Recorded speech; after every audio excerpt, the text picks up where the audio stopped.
নমস্কার বন্ধুরা, সুস্মিতা কুকিংয়ে আপনাদের সবাইকে স্বাগত জানিয়ে আজকে আমার রেসিপি তৈরি করব ছানার কচুরি। ছানা দিয়ে আমি কিভাবে কচুরি বানাই দেখে নিন, আর আমার রেসিপিটা স্কিপ না করে প্রথম থেকে শেষ পর্যন্ত দেখার অনুরোধ রইল। আমি ছানার কচুরি বানানোর জন্য এখানে 2 কাপ ময়দা নিয়ে নিচ্ছি। আপনারা ময়দা বদলে আটাও নিতে পারেন। তারপর এখানে নুন আর চিনি দিয়ে দিচ্ছি, একটু মিশিয়ে তারপর আমি জল দিয়ে মেখে নেব। এখানে আর ময়াম দেওয়ার প্রয়োজন হয় না। ময়াম দিলে আরও ময়দাটা ফেটে যেতে পারে যখন পুর ভরবেন, সেই জন্য এখানে ময়াম দেওয়ার প্রয়োজন হয় না। এখানে জল দিয়ে মেখে নিলে তারপর একটু তেল দিয়ে মেখে আধ ঘন্টার জন্য রেস্টে রেখে দিলেই আটাটা সফট হয়ে যায়।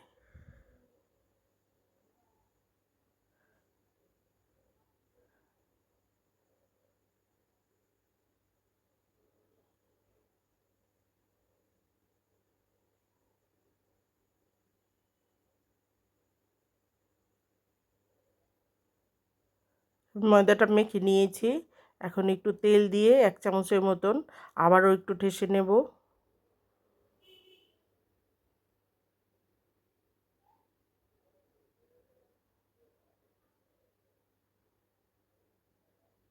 আবারও আমি ভালো করে ঠেসে নিয়েছি। এখন একটু সামান্য তেল দিয়ে মেখে রেখে দিব আধ ঘন্টার জন্য রেস্টে, তাহলেই ময়দাটা একদম সফট হয়ে যাবে। এই সময় আর বেশি তেল লাগে না, সামান্য একটু তেল দিয়ে একটু মেখে রেখে দিব আমি ঢেকে আধ ঘন্টার জন্য।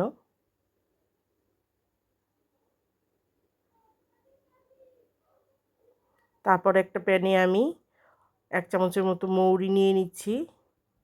মৌরিটাকে একটু ভেজে নেব কালি খোলায়। তারপর আমি গুঁড়ো করে নেব মৌরিটা।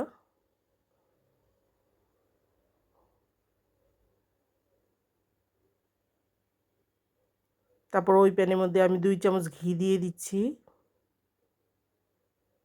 এখানে ঘিয়ের বদলে আপনারা সাদা তেলও দিতে পারেন, কিন্তু ঘিতেই ভালো হয়। তারপর আমি 1 ইঞ্চি মতো আদা থেতো করে নিয়েছি, আদা দিয়ে দিলাম। আর ঝালের জন্য 2টো কাঁচা লঙ্কা নিয়েছি, দিয়ে দিলাম কুচি করে কেটে। আপনারা ঝালটা বুঝে দেবেন। আর এই রেসিপিটা একটু মিষ্টি মিষ্টি হলেই ভালো লাগে খেতে। তারপর একটু সামান্য নুন দিয়ে দিচ্ছি।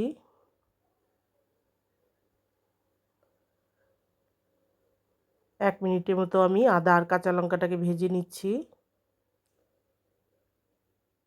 তারপর দিয়ে দিচ্ছি এখানে 200 গ্রাম ছানা। আমি ছানাটা আগে থেকে করে রেখেছি।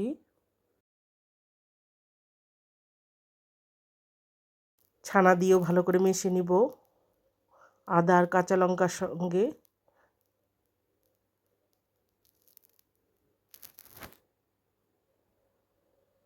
ভালো করে মিশিয়ে তারপরে আবারও একটু নুন দিয়ে দিচ্ছি স্বাদ মতো, আর দিয়ে দিচ্ছি চিনি 1 চামচ, আর 1 চিমটির মতো হলুদের গুঁড়ো। হলুদটা দিলে কালারটা খুব ভালো আসে। এখানে বেশি হলুদ দেবেন না, সামান্য একটু হলুদ দিলেই হয়।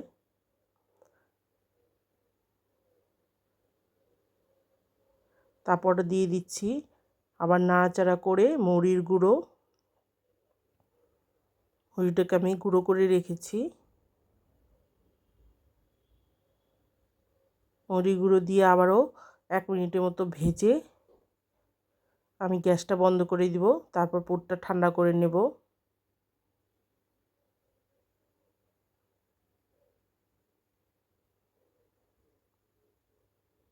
আর এইদিকে আধ ঘন্টা হয়ে গেছে আমার, ময়দাটাও ভালো মতো সেট হয়ে গেছে।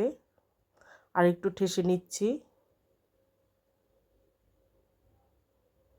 তারপর আমি লেচি কেটে নেব।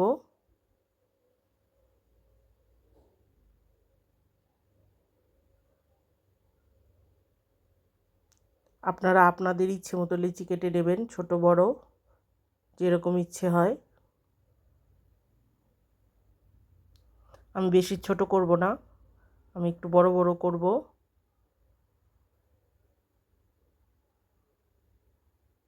আপনারা চাইলে আর একটু ছোট করতে পারেন। এখন আমি গোল করে তারপর বাটি মতো তৈরি করে নিব পুর ভরার জন্য।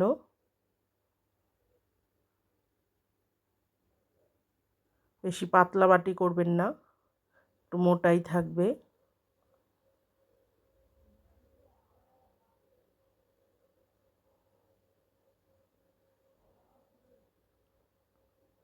তারপর 1-1.5 চামচ আমি ছানা দিয়ে দিব।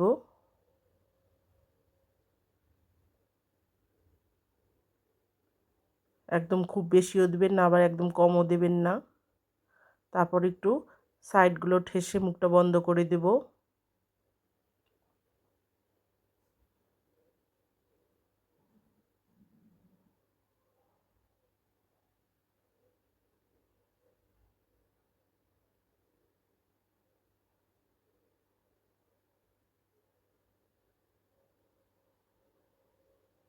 ভালো করে মুখটা বন্ধ করবেন যাতে বেরিয়ে না যায়।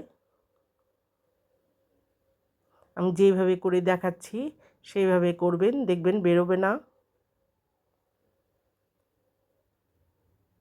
আমি আর একটা করে দেখিয়ে দিচ্ছি। মাঝখানে একটু মোটা রাখবেন আর চারদিকেও মোটা থাকবে, বেশি পাতলাও হবে না।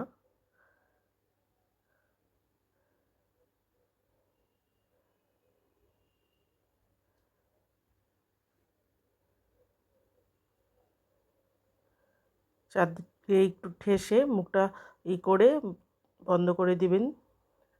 একদম ভালো মতন বন্ধ করবেন যাতে বেরিয়ে না যায়। আর নিচ থেকে এভাবে হাত দিয়ে ঠাসবেন, দেখবেন বন্ধ হয়ে যাবে একদম সুন্দরভাবে, আর বেরোবে না। এভাবে আমি সবগুলো তৈরি করে নিয়েছি। মোট আমার 11টা লেচি হয়েছে। এখন আমি একটু ময়দা দিয়ে বেলে নেব। বেশি জোরে চাপ দেবেন না, হালকা হাতে এভাবে গোল করে নেবেন।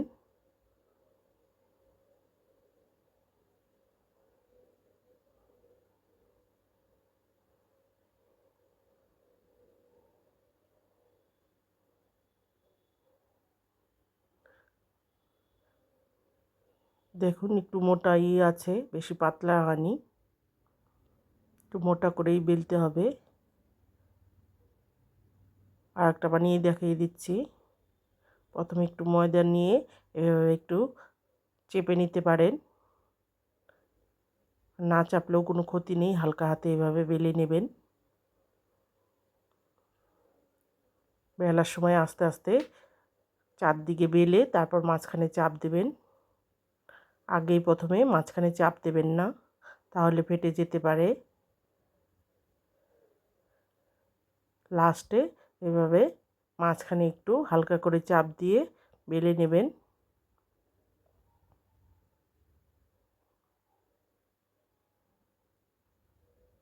তারপর আমি এদিকে তেল গরম করে নিয়েছি, এখন ভেজে দেখাচ্ছি।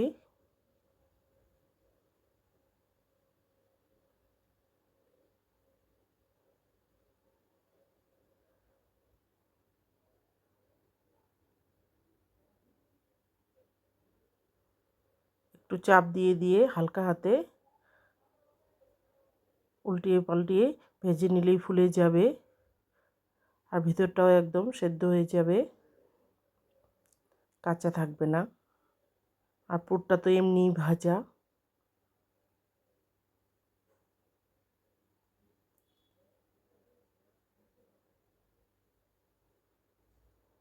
এখন তেল ঝরিয়ে উঠিয়ে নেব।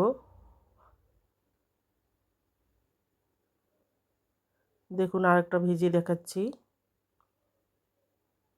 এভাবে করে খেতে পারেন চাটনির সঙ্গে, টমেটোর চাটনির সঙ্গে বা সসের সঙ্গে, আবার ধনেপাতার চাটনির সঙ্গেও খেতে পারেন, দারুণ লাগে খেতে।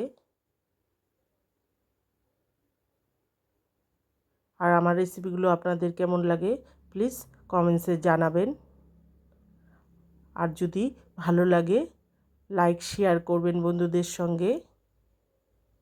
আর আমাকে উৎসাহিত করে নতুন রেসিপি পাওয়ার জন্য প্লিজ একটা সাবস্ক্রাইব করবেন, আর পাশে থাকা বেল আইকনটি প্রেস করবেন।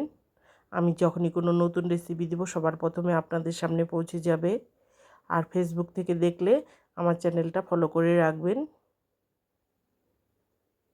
আর আমি কেমন রান্না করি প্লিজ কমেন্টস করে জানাবেন।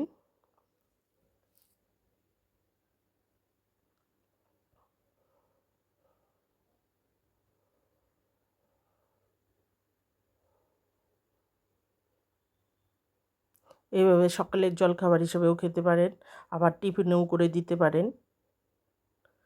দেখুন একটা ভেঙে দেখাচ্ছি। আবার নিরামিষ দিনেও করে খেতে পারেন, একদম নিরামিষভাবে বানিয়েছি। দেখুন আপনাদের দেখাচ্ছি কতটা সুন্দর হয়েছে, খেতেও কিন্তু দারুণ লাগে। এভাবে যে কোনো চাটনির সঙ্গেই খেতে পারেন। আমি এখানে টমেটোর চাটনির সঙ্গে পরিবেশন করেছি। আবার কোনো নতুন রেসিপি নিয়ে হাজির হয়ে যাব। ভালো থাকবেন, সুস্থ থাকবেন, ধন্যবাদ।